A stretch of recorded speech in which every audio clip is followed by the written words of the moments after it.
Yo, yo, yo, yo, yo, yo, yo. I'm a warn y'all right now. I might be doing some choking. I'm not feeling the best, but I just wanted to make a video because I ain't been making videos and I had this on my mind. But anyway, check this out. It's been a lot of, I see the talk. I haven't been involved in this stuff. I've been trying to get ready for this run, man.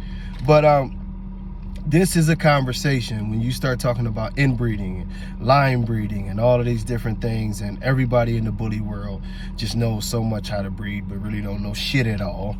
So I'm gonna give y'all a little bit of insight on this. Of course, going back to the original days with the American Bully, you had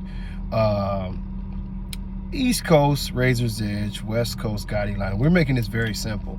The East Coast, you know what I mean, edge dogs, for the most part, what you would be, looking at is you would be looking heavily at the Cairo short shot, let's just say that. And that's not to take away from any of the other dogs. Trust me, I know all of the edge dogs. A lot of them were great dogs and stuff. But those who know, for the most part, you had a ton of Cairo and you had some short shot / buckshot in there. And that was what it was. Now, we can go into all of the stories about who was who and, and this and that and the other. But we won't do that. Now, on the West Coast, you had Gotti.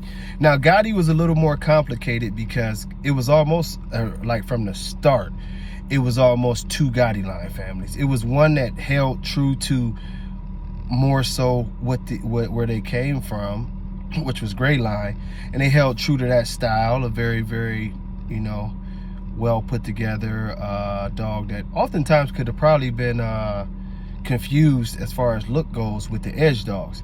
Then even in the early days, you saw some of them that had a more bulldog look that it was obviously some questions about. Now, that's neither here nor there when you see what point I'm getting to. Because what would happen no matter what was going on is, if the dogs got popular, people would always try to make a line. And it happened with Remy, you know what I mean? It happened with, I could name you a bunch of dogs. When a dog got popular, people wanted to infuse that blood. And also, people believed in mass breeding. Now, it was funny because if you go back to, say, 2005, it was like taboo. It was very, very, like, supposed to be an ugly thing for you to breed one dog 1,000,000 times. And some people ask that, when it comes up to that conversation as to why, Razor's Edge would lie about Cairo being the stud to other dogs and put other dogs in his name, because it was taboo to overbreed a dog. You know what I mean? So that thing that, back then you weren't supposed to do that. So but when you had a generation of people who were mixing in different things and lying about it and doing this, it made it easier for them to cover shit up. But then, like I say, you hit around that 2005-ish, and even though it was still taboo then, Remy line came along. I'll tell you the truth. And it was funny because as much as Cairo was bred and as much as Gotti was bred, they didn't have shit on Remy. Like, Remy jumped out the gates and pretty much was just bred. He immediately took up a huge population of the American Bully breedings that was going on. I mean, he just, Fabian would breed him to a damn frog if you had 2,500. You know what I mean? Fabe was a businessman, and I ain't knocking Fabe, he a good brother. But Fabe was about that money. He didn't make no secret of that, so I ain't gonna make no secret of it either. And this started something in the bully world that is a trend that still goes today. When a dog gets popular, everybody wants to have that stud that they breed a lot. And generally what happens is that person will breed that stud a lot, and then they'll start, the people will want to breed more of that blood because they're trying to get that look. And they think that they're line breeding, but they really don't know the balance of line breeding and inbreeding.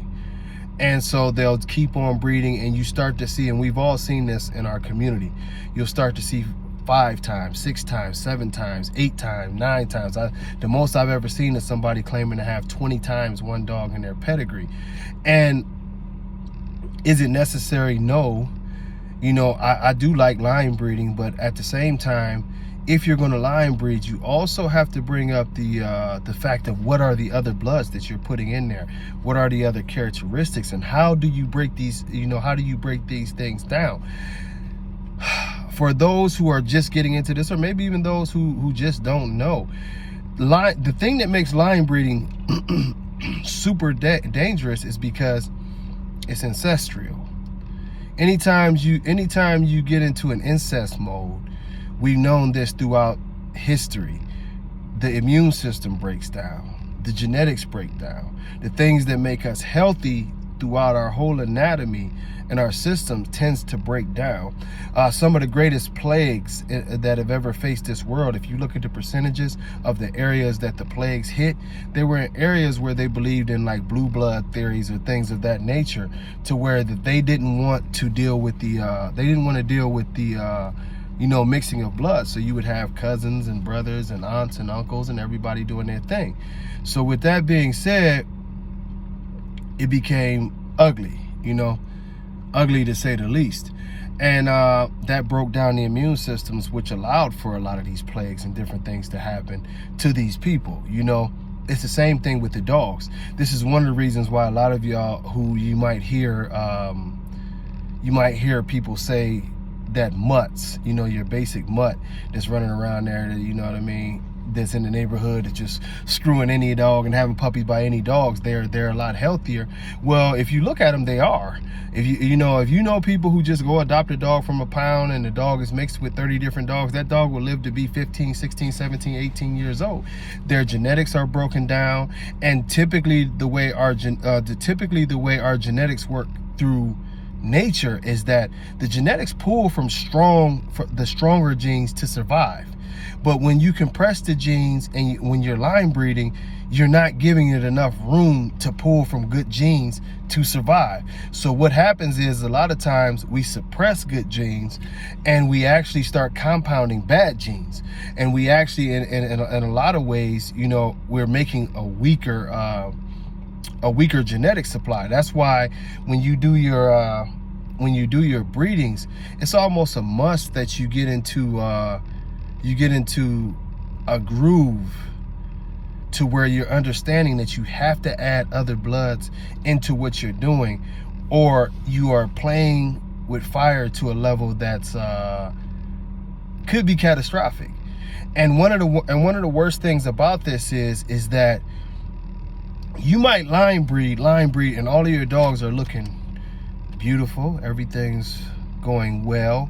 And some of you who watch this channel, you've heard me talk about the St. Charles Spaniel, and then I think this was in England, where the dogs were great for years. They were great for years. The dogs looked good, great for years. But what happened is they got so heavily line bred, especially on this one particular dog, that all of a sudden it was a generation in the dogs that started having seizures. Couldn't figure it out. And the more they bred the dogs, the higher the rate of seizures started to come along. And what they found out is that basically they had to break up the blood. Their government actually outsourced to other countries to find different blood to breed into those dogs so that they could break up those genetics, because it was this one particular dog that was in like 90% of the dog's pedigrees, and basically you just can't do that. Eventually it becomes the same blood. It has no room for growth. And this is a very basic way of talking about genetics. If the genetics have no room for growth, no room for balance, it starts to become, it's nature taking, it's nature basically taking its course and shutting everything down on its own. And this is what you started to see happen in the American bully community. We're seeing it happen because whenever a stud gets popular, that stud is bred heavily, and like I said earlier, then once again line bred heavily, and you have the same exact blood over and over again in these dogs. And we're wondering why we've seen such a dramatic change in structure and a dramatic change in overall health and even temperament. A lot of the dogs now, their temperament is off. And when we say temperament, oftentimes we think of the dog just being aggressive, like, oh, he's got bad temperament because he's aggressive. Well, I tell you, a scared or a shy acting dog is just as dangerous as one who's openly aggressive, because you never know when they're going to snap. But like I said, this could be maybe a radio show where we talk about this long in depth. But the one thing I do want to remind everybody, as you breed your dogs, break that blood down. Don't get in a habit of breeding the same dog every single time, just trying to stick, oh, I love this blood, or I love that blood, so I gotta only do this blood, or I only gotta do that blood. Read up on things and try to keep a nice blend of other like characteristic bloods and healthy bloods that you can add into your program that will keep you from running into all of these health issues. The secret, if you want to call it that, and the key to longevity in your dogs is going to be a pool of good genetics that the dog can pull from.